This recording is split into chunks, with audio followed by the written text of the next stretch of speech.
You never use debt for luxury items. So let that sink in. A lot of people will jump out and they'll go buy a Mercedes, but they won't pay cash for it.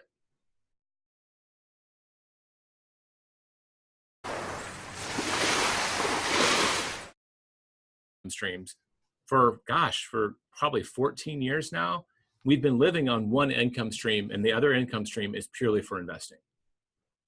But we're now ahead of our goals a little bit, and we cheat a little. Like, we're renovating our house right now, which is a horrible investment decision because we're living in it. Wait, what's that again? Renovating your house is a bad investment? Your personal home, right? If you're going to be a true net worth millionaire, you can't count that value of that. So if you're going to be a high net worth individual and certified, investor, you don't normally count that investment. Right. That's why the SEC doesn't allow you to count it to be an accredited investor. There you go. So it's in our net worth sheet, and it is an investment in the way we try to treat it. But the reality is, we look at how much money it's taking us to renovate our 1954 home in Austin, Texas. We could have bought 3 investment properties more for those things. So we're paying cash for this renovation. So that's real opportunity cost lost. But we're also at a place where, you know what? We've been doing this for a long time. In the beginning, we lived on 60% of our income and invested the rest. So we understand how to be frugal, but it's also, if we're on track, we're going to take some money off the table and actually enjoy it. It's just, when is that appropriate? I don't think it's appropriate if you're not on track and you're not behaving like an investor should. Like I said, if you're buying a mansion and using debt to do it, you're playing with some money that you may not have. I don't love that. Right. I think a lot of my listeners, they're kind of a weird folk where they get pleasure off saving money and it's perverse, man. Right. We're totally that way. Gary Keller tells a story when he was building his wealth in the beginning. His simple budgeting was, they set their goals for investing.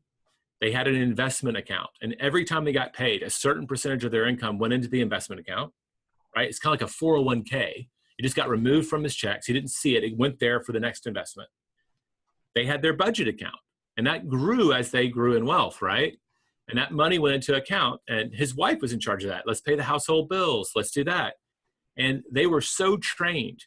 He would look at their budget account, and she would be saving half of what they were supposed to be living on. And he's like, honey, you don't have to do that anymore. Like, as long as everything that we needed is in the investment account, everything here is just for fun. So if you don't want to spend it on yourself, let's give it to charity. But it's like, those investor habits die hard. So, like I said, in my mind, if I'm on goal and I'm playing by all the rules, no, debt, I'm paying off my credit cards, no luxury items except I pay cash for them, and our investment targets are on set, then my budget account, if it's overflowing a little bit, all right, I'll go shopping. I'm not look at what I'm wearing, I'm sorry. Like, I've got a sports watch on. I don't, those habits haven't really died. I don't own a Rolex. I don't do those things. I've got a Toyota Highlander, right? But I will splurge. We bought a ranch. That was my expression, right? Of, we have more than we need. This is something that we would like to see in our life. Is it a great investment? It's real estate. It'll appreciate, but it won't appreciate, and it doesn't derive income. So you have to make those decisions based on where you are in the journey. Right. I think the thing that people struggle with, and most guys I'll get on the call with, they've got a couple $100,000 at least, and they're going to buy their first rental property. And I usually paint the big picture for them. You're going to buy this rental property this year, maybe 1-2 years. Mm-hmm. At the end of the day, I'm saying, probably be financially free in about 3 to 8 years, most likely.